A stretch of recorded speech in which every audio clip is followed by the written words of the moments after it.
We are at the second highest threat level for severe weather moving our way tonight. I have an update on the timeline of when these storms will move through and the impacts for your neighborhood. A Metro Atlanta teen now in jail, accused of threatening girls online as young as 12 to force them to send him explicit photos. She turned around this way. She's flung around and she says, "Tex, what did you do?" Plus testimony from a key witness that could make or break the trial of an attorney accused of murdering his wife. Live from Atlanta, 11 Alive at 5 starts now. Brace yourself, we are in for a stormy night. We track a line of severe thunderstorms now that is heading for our way. While we have seen some scattered showers throughout the day, the storms tonight are expected to be a lot more powerful. Chief Meteorologist Chris Holcomb kicks off our Storm Tracker team coverage with an hour-by-hour timeline. Chris? Yeah, we have two waves that we're watching. One wave is coming in right now, and that's with this cluster of storms that is just over the line from Georgia into Alabama. I want you folks in West Georgia to be aware of this right now over in Carroll County, because this storm is about to move into your area. Right now, we have a severe thunderstorm warning in effect for folks in Cleburne County and Randolph County, Alabama. The main threat with this has been some damaging winds and also some large hail in association with this too. We'll put this into live mode. You can see where this is. Let me track this for you first, as this is just crossing over the state line and it's moving over toward the east at about 35 miles an hour. So that's going to take this particular storm to Farmers High at 5:11, Whitesburg at 5:37, Fairplay at 5:44, Chattahoochee Hills at 5:52, and then Palmetto by 6 o'clock. So if that holds together, it would eventually get into the Atlanta area between 5:30 and also 6 o'clock. The thing that we're watching with this, though, is a very large core of hail in association with this. This has weakened just a little bit. We had hail earlier about 1.5 inches in diameter. So just know, folks, over in West Georgia, in Carroll County, the northern parts of Heard County, this is not really giving us a threat for tornadoes with this storm, but some damaging wind with this, and also some large hail that looks like it is shrinking just a little bit. So I want to widen out just a little bit so you can see what we're watching with more rain that is on the way. Wave 2 is back here. You can see that back into Alabama. This is this part that we're watching that's going to impact us later on tonight. That line is the one that has the potential for tornadoes to move through. In fact, just a little while ago, you can see the red box right here. In fact, I'll show it to you with another map here. A tornado watch is in effect, and this is known as a PDS tornado watch, meaning particularly dangerous situation. It cuts off right here at the Georgia and Alabama line.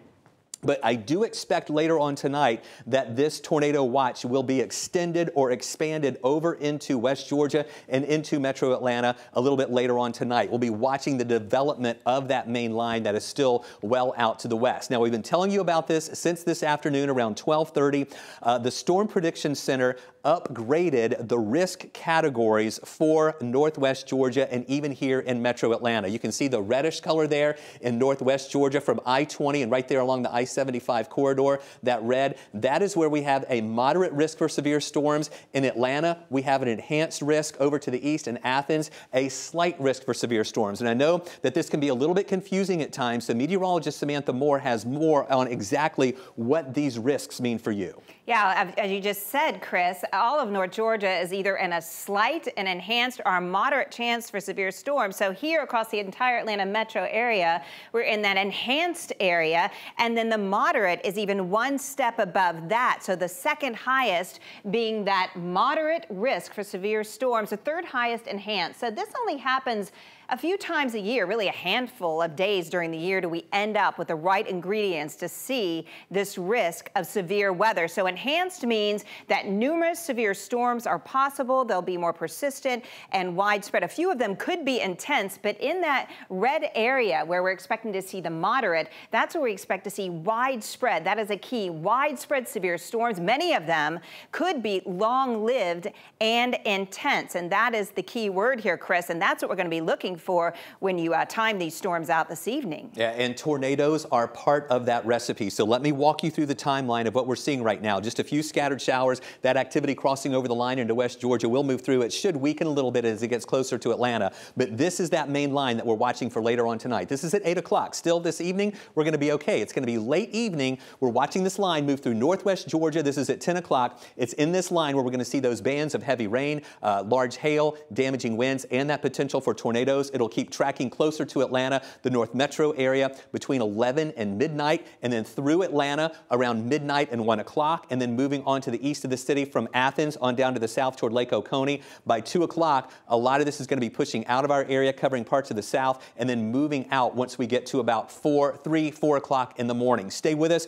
We will continue tracking that storm that's crossing over the line right now into Georgia, and we'll have additional updates on this timing and those impacts of what you need to expect. More on that coming up. All right, appreciate that, especially as this develops, as the sun goes down, it's dark outside. We have our Thunder Truck out on the road right now. This is a live look at I-20 and 285. The road's obviously still dry, but look at that sky.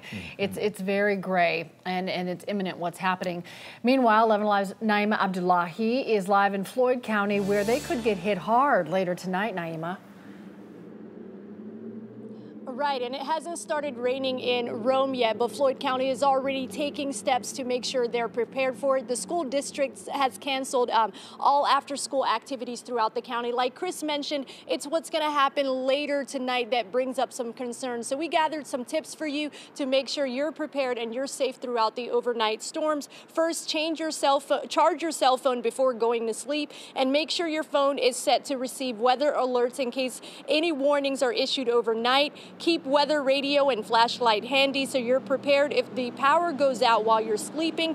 And talk to your family about your tornado plan now so everyone knows exactly what to do if one hits overnight. And if you haven't already downloaded our 11Alive app, do it now before the storms roll in so you can receive our alerts on your phone overnight. We'll keep you posted on anything happening in Rome. The businesses are still open. People are still driving by. A lot of people are not concerned so much, but we'll keep you posted on any other updates coming out of Floyd County government, Floyd County schools, and some of the businesses around this area. Back to you. All right, Naima, thank you from Floyd County. New at 5, a Metro Atlanta teen now facing years in prison, accused of going online and then threatening other teens to force them to send him explicit photos. Some of the teens blocked him, but police say that others were so frightened they did exactly what he demanded. And now police say he was getting away with it until some girls came forward at school to report him. John Schierick is on the story for us tonight from Noonan.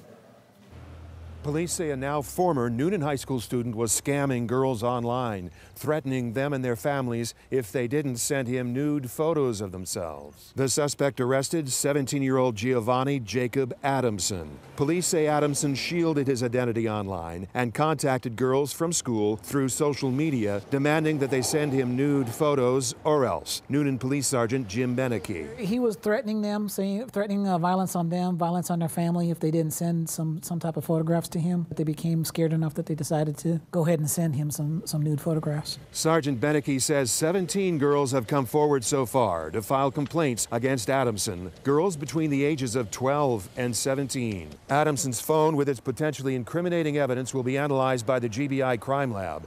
Adamson is in the Coweta County Jail, facing multiple felony charges. In Noonan, John Schierick, 11Alive News. There was crucial testimony today in the murder trial against an Atlanta attorney. This afternoon, we heard from the only witness to the shooting, Tex McIver, as you know, charged with shooting his wife Diane near Piedmont Park in September of 2016. This afternoon, her close friend took the witness stand and described the shooting and what led up to it. Joe Hankey is live from the Fulton County Courthouse, where testimony is just wrapped up. Joe? Christian Boone's going to bring down the card for us. Well, Jeff, unless Tex McIver chooses to take the stand in this trial, this will be our only first-hand account of the shooting and the death of Diane McIver. Now, that shooting took place inside the McIver's SUV on Piedmont Avenue, and the state today recreated the shooting scene inside the courtroom. We have video of that we will show you here. Now, during the shooting, Danny Joe Carter, friend of Diane McIver, was in the driver's seat. Diane McIver was in the passenger seat. Tex McIver, he was sitting behind her. They were driving on 85 North, but exited near downtown at Edgewood Avenue because of heavy traffic. Carter recalled Tex saying they were in a bad part of town and should have stayed on 85. Tex then told Diane to hand him a handgun, which is in a plastic bag in the center console. Carter drove north on Piedmont. A polygraph report in 2016 showed Tex saying he was dozing off in the back seat, suddenly woke up when the car went over a bump and the gun went off. Carter says she did not look back to know if McIver was asleep, but here is her testimony today of the moment she drove past Piedmont Park. You were actually physically stopped at the red light? Yes. Can you say to the jurors whether or not you hit a bump? No, we did not. Carter says she then heard a loud boom, says Diane McGiver looked at Tex, said what happened. Tex said the gun discharged. Now, once Carter realized Diane was shot, she began driving, looking for an ER. She says Tex directed her to Emory. Tex kept saying Diane. Diane held her head from behind. At some point, though, she went unconscious. Danny Jo Carter says at no point did Tex call 911 or Emory Hospital. Her phone was broken and in the back seat. And on the witness stand today, Danny Jo Carter walked us through her conversation with Tex McGiver in the emergency room and also the phone call he made minutes after arriving at the hospital. I'll have that part of her testimony coming up at 6. Back to you. All right, Joe Hankey reporting live from downtown Atlanta. Thank you. This evening, GBI is still trying to piece together what led to a trooper-involved shooting on I-75 today. The suspect survived but has not been identified, and we don't yet know the name of the Georgia State Patrol officer who fired the shots. Jennifer Leslie explains why this could be a complicated case. The crime scene investigation included 3 locations. The first on I-75 southbound at the Central Avenue exit, where we could see the kind of yellow cards that usually indicate bullet casings.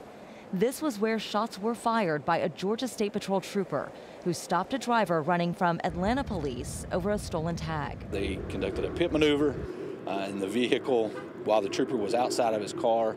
The vehicle drove towards the trooper, possibly trying to hit the trooper, and he fired his weapon unknown amount of times. The driver took off and the trooper followed until he lost control and went into a ditch on a ramp near the headquarters for Porsche.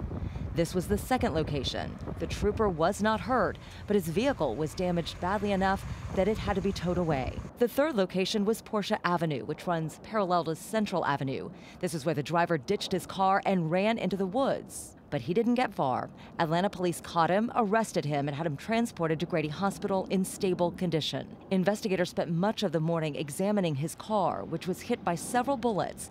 They'll have to combine their findings from all 3 locations for a final report on what happened. Jennifer Leslie, 11Alive News. Right now, police in Gwinnett County are searching for the 3 men involved in a deadly home invasion. A father was shot and killed inside his Lawrenceville home after police say a pair of intruders who were dressed as construction workers tied him up along with his wife and daughter. And that was last night. Police say a third man was waiting in a gold or tan SUV. At this point, police have not released any information about a possible motive in this. Atlanta police are trying to figure out how a Mustang lost control on MLK Drive today, killing the driver and the passenger.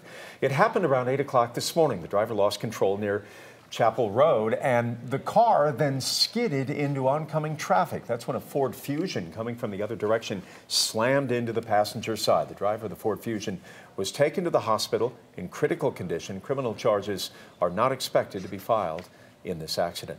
Another explosion in Austin, Texas. Now the latest on the hunt to find out who is leaving explosive packages on front porches of residences.